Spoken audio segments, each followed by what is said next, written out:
Donc on va parler de TikTok. Alors vous avez peut-être déjà vu passer l'info, dites-moi si vous avez vu passer l'info, c'est passé hier au journal de M6.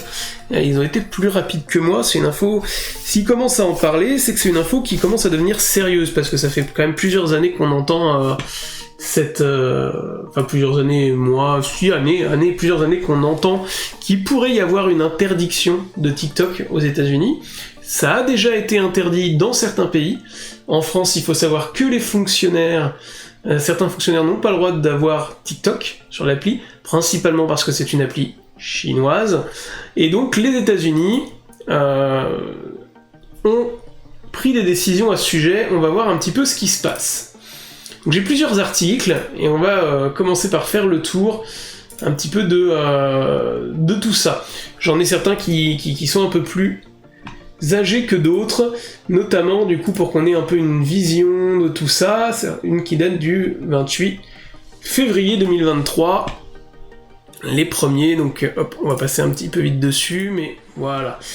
Donc, TikTok, quelles sont les institutions qui ont interdit l'application ? Donc, il y a certaines institutions qui ont interdit l'application de TikTok. On nous dit au Canada, aux États-Unis, en Belgique ou encore au Danemark, l'usage du réseau social TikTok a récemment été interdit aux employés de certaines institutions. Hop, je m'excuse, je m'entendais pas très bien, je vais déplacer un peu le micro. Voilà. Certaines institutions, ces dernières justifient leur décision par un souci de protection des données, notamment... un souci de protection des données, notamment, voilà. Bon, ça a bon dos la protection des données, hein. Quand c'est les Chinois qui récupèrent les infos, c'est pas bon. Quand c'est les Américains, c'est bon, ça passe, pas de soucis. Fini TikTok, plusieurs institutions ont récemment demandé à leurs employés de supprimer l'application chinoise de leur smartphone pour une question de sécurité. Ils ont donc été priés ou fortement encouragés de ne plus utiliser le réseau social qui représenterait une menace. L'ultra populaire plateforme de vidéos courtes et virale propriété de l'entreprise chinoise ByteDance est de plus en plus scrutée par les occidentaux qui craignent que Pékin puisse ainsi accéder aux données d'utilisateurs du monde entier. Si l'entreprise avait admis en novembre dernier que certains de ses employés en Chine pouvaient accéder aux données des utilisateurs européens, elle dénonce les mesures de restriction ou d'interdiction prises à l'encontre de son application. Pour ByteDance, ces suspensions sont fondées sur des conceptions fondamentalement erronées. Après l'Inde, puisque oui, l'Inde a interdit TikTok, donc ils ont perdu plusieurs millions d'abonnés, l'Inde et les États-Unis qui ont été les premiers à prendre des mesures d'interdiction, de nombreuses institutions leur ont emboîté le pas. On fait le point sur ces organes qu'on dit TikTok, donc la Maison-Blanche et les agences fédérales américaines, la Commission européenne et le Conseil européen. Commission européenne qui a annoncé interdire l'usage de l'application de TikTok sur les appareils professionnels de son personnel afin de protéger les données de l'institution. Ça, à la limite, il y a des gens il y a des institutions et autres qui ont aussi, même des entreprises qui ont interdit les réseaux sociaux, Facebook, Instagram, etc. Excusez-moi, pour plein de raisons. Et donc c'est le cas avec TikTok, ce qui n'est pas très étonnant, ça pour le coup, mais voilà, il commençait à y avoir des choses comme ça. Et ça s'applique aussi aux appareils mobiles personnels, ce que ça, normalement, une entreprise ne peut pas forcément faire, hein, voilà. Le fameux bruit de thermos. Pour ceux qui sont habitués, c'est un classique, le bruit de thermos. Alors, cette interdiction, donc le Parlement européen, le Parlement danois, le gouvernement canadien, donc ça commence à faire, hein, l'Inde. Donc on nous dit bien avant ces institutions occidentales, l'Inde a interdit TikTok dès 2020 au nom de la sécurité nationale.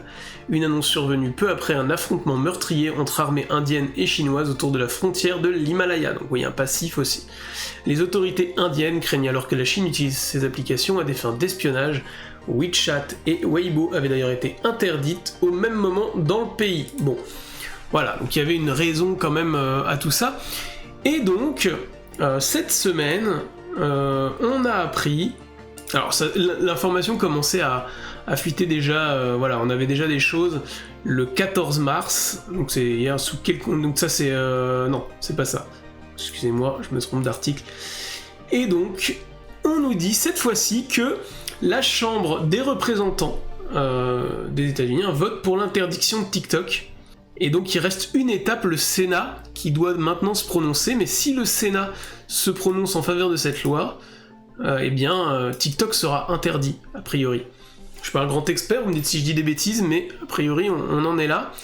On va lire un petit peu l'article, et après je vous dirai un petit peu ce que j'en pense.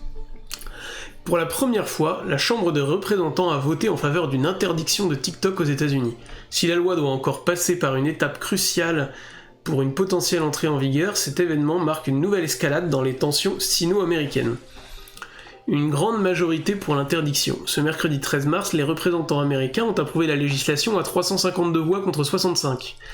Le soutien pour le texte s'avère considérable et bipartisan, fait rare pour être noté en pleine période électorale. Les élus craignent le lien entre ByteDance, la maison mère de TikTok, et le parti communiste chinois, notamment en raison d'une loi en vigueur, un empire du milieu, obligeant toutes les entreprises à partager leurs données avec Pékin. Il faudrait se renseigner, mais de mémoire, un peu la même chose aux États-Unis. Voulons-nous que la plateforme TikTok soit détenue par une société américaine ou par la Chine ? Voulons-nous que les données de TikTok, celles des enfants, celles des adultes, restent ici en Amérique ou aillent en Chine ? Interroge Jake Sullivan, conseiller à la sécurité nationale du président Joe Biden. La loi donnerait 6 mois à ByteDance pour revendre TikTok à une entité américaine sous peine d'interdiction pure et simple dans le pays. Pourtant, l'application chinoise a mené une importante contre-offensive, estimant que le texte violait directement le premier amendement de la Constitution américaine. Son PDG, Shu Zishu, s'est rendu ce mardi au Capitole, siège du pouvoir législatif, pour faire pression sur les députés. Il était accompagné de créateurs populaires sur la plateforme qui luttent eux aussi contre ce projet de loi. Il n'est pas garanti que le Sénat ira dans le même sens que la Chambre des représentants. Certains sénateurs ont promis de combattre le texte. Les démocrates progressistes et les républicains libertariens se disent, eux, contre la législation, à l'instar de Donald Trump. Comme l'indique le New York Times, il est cependant possible que l'immense soutien obtenu à la Chambre influe sur la seconde assemblée. Joe Biden a fait savoir qu'il signerait la loi si elle était validée par les législateurs. Il a été interviewé par une vidéo, il y a une vidéo où on le voit dire ça. Au cœur des tensions sino-américaines, au cœur des tensions entre la Chine et les États-Unis sur le contrôle des technologies, TikTok est sur la sellette dans le pays depuis 2020. Mais les tentatives pour l'interdire ont jusqu'alors échoué. Si le Sénat donne son aval, cela marquerait sans doute une nouvelle escalade du conflit entre les deux premières puissances mondiales. Pékin a toujours balayé de la main l'idée d'une vente forcée. Outre la vente, ByteDance pourrait envisager d'autres options comme la scission de TikTok par le biais d'une introduction en bourse. A noter que la loi pourrait aussi faire l'objet de contestations juridiques. Nous espérons que le Sénat examinera les faits, écoutera ses électeurs et se rendra compte de l'impact sur l'économie, 7 millions de petites entreprises et sur les 170 millions d'Américains qui utilisent nos services, a réagi un porte-parole de TikTok. Voilà où on en est. Donc, c'est pas encore fait. C'est en boucle depuis 2020 sur ce sujet. Cette fois-ci, ça va plus loin. On en est arrivé au Sénat. Donc ça veut dire que potentiellement, ça pourrait arriver. Dites-moi ce que vous en pensez dans les commentaires, le chat, etc. En tout cas, moi, ce que je pense, c'est qu'on n'ira pas jusqu'à la disparition de TikTok. Peut-être, comme ils le disent dans l'article, une session de la partie américaine, voilà. Alors le truc de l'introduction en bourse, j'ai pas trop compris, j'ai pas les connaissances pour comprendre. S'il y en a qui l'ont, vous pouvez expliquer comment ça marche. Mais en tout cas, je pense que effectivement, il y aura quelque chose où en fait l'entité de TikTok sera gérée, TikTok américaine sera gérée par une boîte américaine. Les données resteront aux États-Unis. Il y avait des rumeurs pendant un moment de rachat par Microsoft de TikTok. Il y a eu des choses, il me semble, du côté de Meta, mais bon, avec Instagram, les enjeux qu'il y a aussi au niveau d'un risque de monopole, je ne pense pas qu'ils partent là-dessus, sur ce choix-là. Et il y avait aussi une proposition de la part du directeur ou président, je sais plus, d'Activision.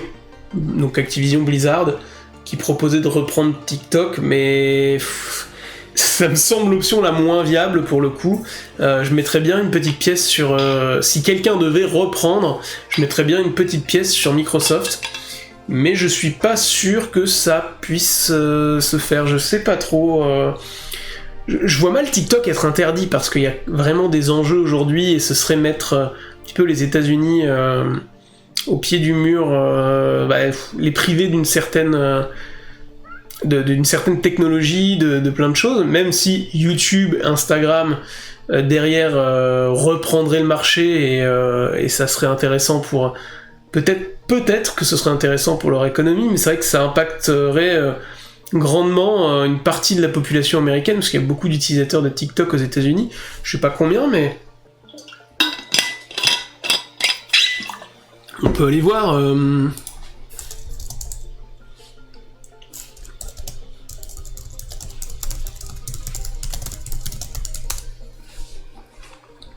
170 millions d'utilisateurs pour TikTok et on est à 100 millions en Europe. Donc ouais, c'est quand même pas mal. Hein. C'était seulement 11 millions en 2018, ouais. Donc vraiment, ouais. C'est 170 millions de personnes qui pourraient être coupées du jour au lendemain sans de raison évidente pour eux, hein, d'une application qu'ils utilisent certainement tous les jours. Donc, et donc certains, comme ils le disent, hein, dont certains, c'est le métier d'animer un compte TikTok.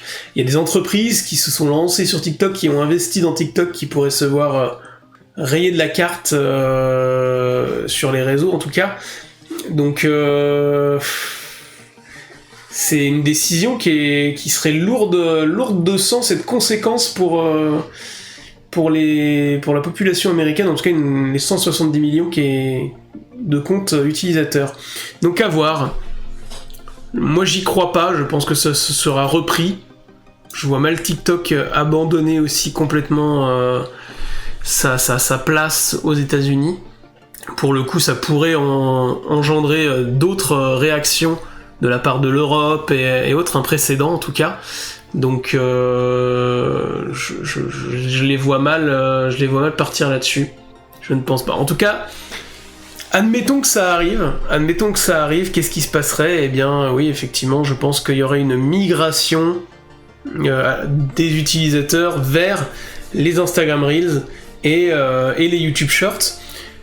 C'est pas à écarter aussi que qu'il y ait des tentatives, surtout en Europe, d'autres plateformes, d'entrepreneurs qui lanceraient des startups sur ce filon-là, pour récupérer un peu de part de marché. C'est pour moi voué à l'échec, étant donné que maintenant les autres acteurs se sont très bien positionnés. Mais Facebook, Meta pourrait se dire, allez tiens, on lance un autre réseau, comme ils l'ont fait avec Threads pour concurrencer Twitter, se dire, ah bah tiens, si TikTok est plus là, hop, on lance un autre réseau séparé, mais ils ont pas réellement d'intérêt à faire ça, parce que Instagram est un peu en train de se concentrer sur les Reels, donc ils se tireraient un peu une balle dans le pied, je pense, mais peut-être, peut-être qu'ils pourraient séparer cette application de Reels à côté, mais je pense pas. Je pense pas, ça a pas l'air d'être dans les tuyaux, et je pense juste que les utilisateurs migreront sur Instagram et YouTube, et tant pis. Moi j'utilise pas plus que ça TikTok, donc ça ne me dérangerait pas, mais c'est vrai que ce serait par contre assez lourd de sens sur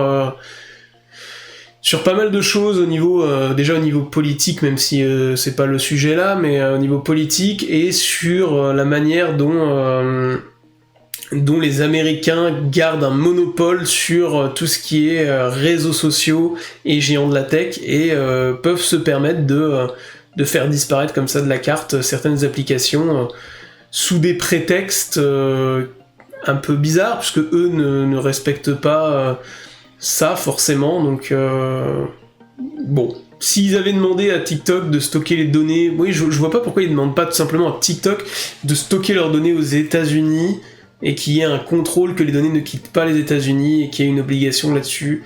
Peut-être que c'est juste compliqué à mettre en place comme obligation, même si en Europe on le fait. Mais est-ce qu'il y a des contrôles ? Est-ce que c'est réellement vérifié ? Est-ce que les données restent vraiment en Europe ou peuvent aller se balader ailleurs ? Voilà, c'est compliqué à prouver à mon avis.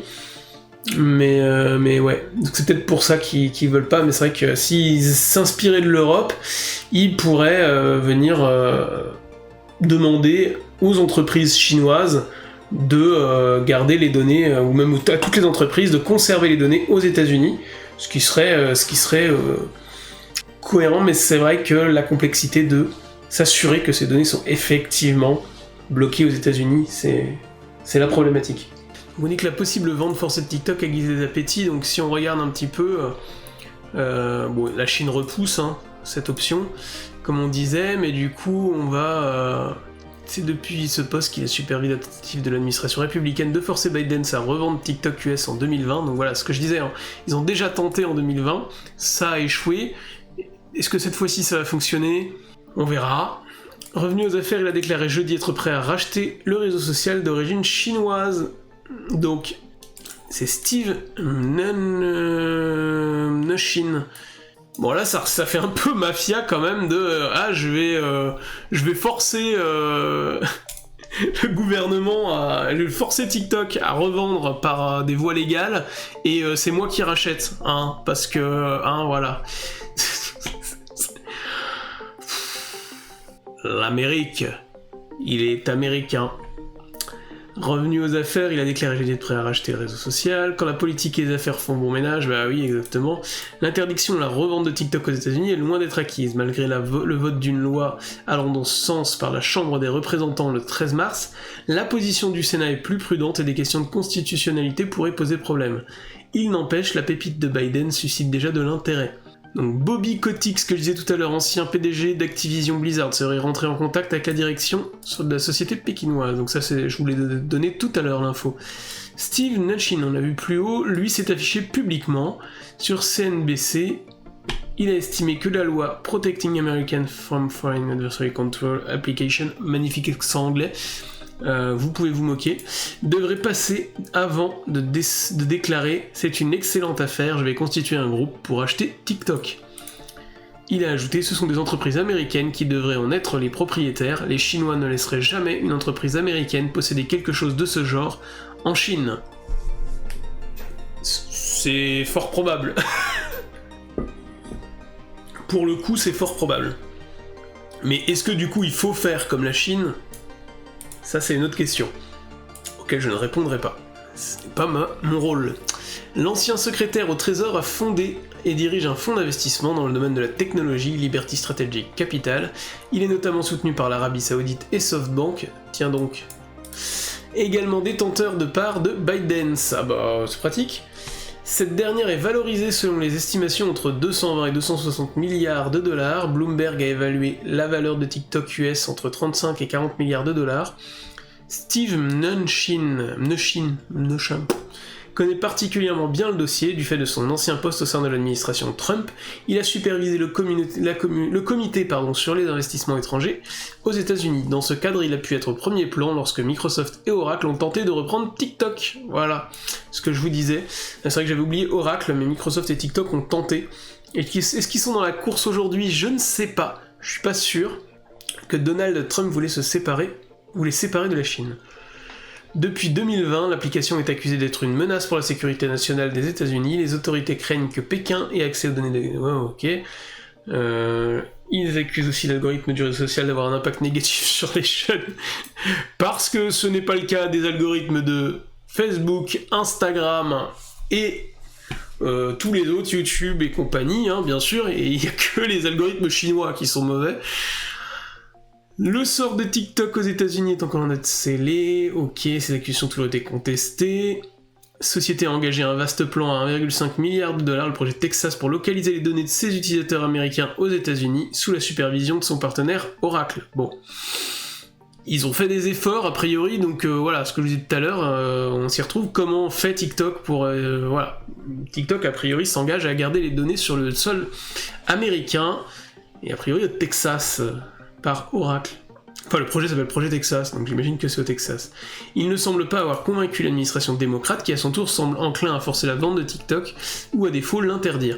Les dernières déclarations de Joe Biden l'attestent. Pour que Biden cède TikTok, il faudra encore que Pékin accepte, ok. L'algorithme du réseau social ce qui fait sa valeur pourrait tomber sous le coup de ces règlements. La diplomatie chinoise a dénoncé récemment la pure logique de voleur des États-Unis. Venant de la Chine, qui a une réputation quand même dans le domaine du vol, de technologie, etc. Bon, c'est encore une fois assez drôle. Donc les deux camps se renvoient la balle. Moi je me positionne pas vraiment, mais c'est à suivre parce que ça peut quand même avoir un impact sur les prochaines lois, les prochaines évolutions, parce que si TikTok n'est plus entre les mains de ByteDance, ça peut complètement changer le plan sur les mises à jour, les évolutions de la plateforme, etc. Donc, et puis à voir comment ça sera géré, donc c'est complètement... voilà, à voir comment ça va se passer. Et si ça disparaît, il va falloir investir dans les shorts sur YouTube et sur les reels sur Instagram, ce qu'il faut déjà faire si vous voulez augmenter le nombre de vues et d'abonnés rapidement. Steven Mnuchin a fini de la sérénité malgré tous les obstacles qui se dressent sur le chemin d'un éventuel rachat. Il juge que la Chine acceptera sans transfert de technologie. Il a aussi estimé que son ancien patron, étonnamment réticent à l'idée de la disparition de TikTok, soutiendra son rachat par une entreprise américaine. Ok. Voilà, un peu plus d'infos sur les repreneurs. Voilà, donc... le clan de Trump. Alors, ce qui est assez drôle, je sais pas si ça a un lien avec Trump, en tout cas c'est quelqu'un de son administration, a priori, mais il me semble que Trump avait lancé son réseau social à un moment donné, et aujourd'hui on a un de ses administrateurs qui veut reprendre le réseau. Trump ne s'est pas manifesté lui-même, a priori, mais voilà, ça intéresse, en tout cas ça les intéresse d'avoir un réseau social, mais en même temps un réseau social qui marche, qui compte déjà 170 milliards d'utilisateurs, millions d'utilisateurs, pardon, c'est forcément ça attire les convoitises, et je suis étonné qu'on n'ait pas plus de gros noms que ça. Il y a Oracle qui est déjà positionné comme hébergeur, Microsoft qui s'était positionné à l'époque, je pense qu'il y a des choses qui doivent s'activer en coulisses, et moi je mettrais bien ma petite pièce sur Microsoft, même si aujourd'hui Microsoft doit quand même être très orienté sur l'IA en termes de priorité, donc peut-être qu'ils vont laisser passer cette affaire pour se concentrer sur de l'IA, mais sur l'IA et OpenAI, c'est possible, hein, mais ou peut-être qu'ils ont vu qu'il y avait vraiment pas moyen et que du coup ils ne se sont pas repositionnés, qu'ils attendent cette fois-ci que ça se fasse réellement en coulisses, mais bon, je sais pas trop comment ça va se passer, mais en tout cas c'était l'actu qui tourne en ce moment, et ouais, on verra. On verra.